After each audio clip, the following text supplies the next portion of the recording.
app.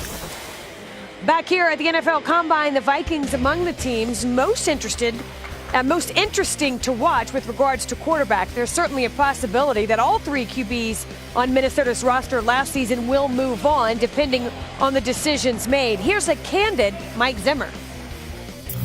It's really the $64,000 question with all three of these guys, right? I mean, can Sam stay healthy?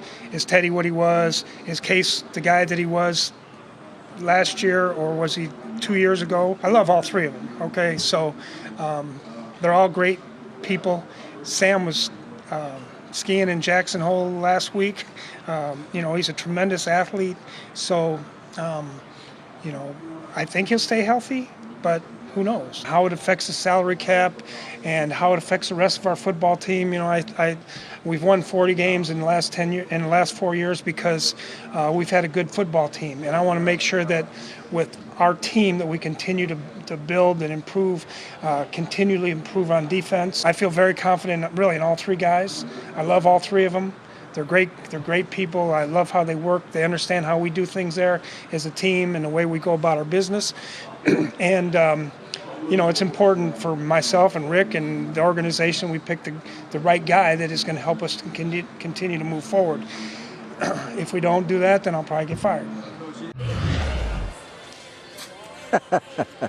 Well, look, I said he was candid, and he was, not only in that statement, but also with regards to the three quarterbacks, that none of them are perfect. Of course, no quarterback is, but look, it goes back to Kirk Cousins, I think, and where he lands. Is Minnesota a possibility? But also, yes, Minnesota is a possibility, I believe, for Kirk Cousins. But again, I think what Mike Zimmer was doing there was safeguarding in the event of any scenario here, because they could make a run at Kirk Cousins and not get him, and they could wind up losing Case Keenum to another team. And then if you have to go back to Teddy Bridgewater or Sam Bradford, they don't know how this is going to play out. And I would think that the chances are that they're going to be able to secure the services of either Case Keenum or Kirk Cousins.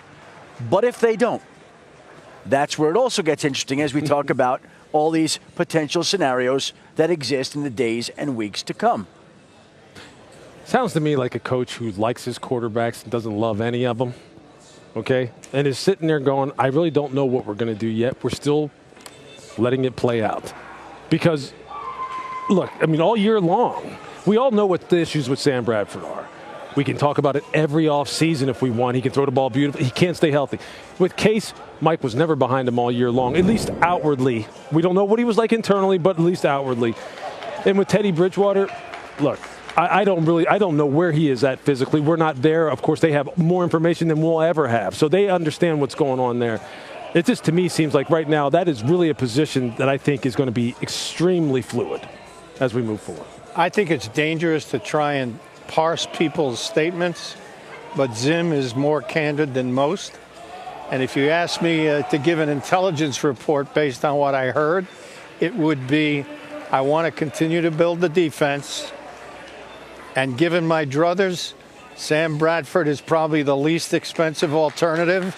And that may be the way I go, and then let the market play itself out. That's what I got from that. I could be 100% wrong, but that's what I got from it. Well, again, to your point, Bill, or to Lewis's, I should say, it never seemed like they were satisfied with what they had last year, despite the fact that Case Keenum sort of played lights out at times. And you heard him say it. Which Case Keenum would we get? This one or the one we saw 2 or 3 years ago? Well, the thing with Bradford is that he will be the least expensive because of the injury history. There won't be people offering a lot of long-term contracts at big money for him. And if Zim wants to use some of that money on defense, right, he can use it. And keep in mind, what do they have to get done? They still have to re-sign Stephon Diggs. They still have to re-sign Eric Kendricks. They still have to re-sign Daniel Hunter. They still have to re-sign Anthony Barr.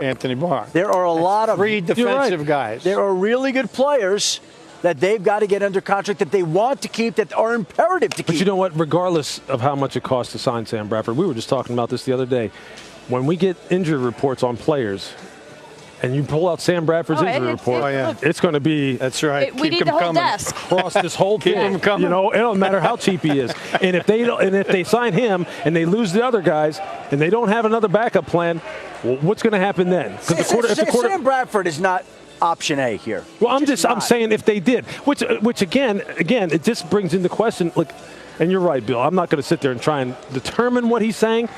They don't love any of their quarterbacks. No, that's what that. They don't. Okay. I don't think you have to look at what they're saying. You can look at what they did. And actions speak louder than words. So they don't love any of their quarterbacks, and doesn't it make sense to figure that they at least inquire or explore signing Kirk Cousins? Oh, I'm sure they will. $30 million a year. But Maybe he doesn't take $30 million to go to Minnesota. Okay, maybe he doesn't. Well, they're we're gonna not. see. They're This is going to be fun. Yeah, it is. yes, that's what we keep saying, Lewis. Yeah, get on That's- board. Keep watching. Yeah.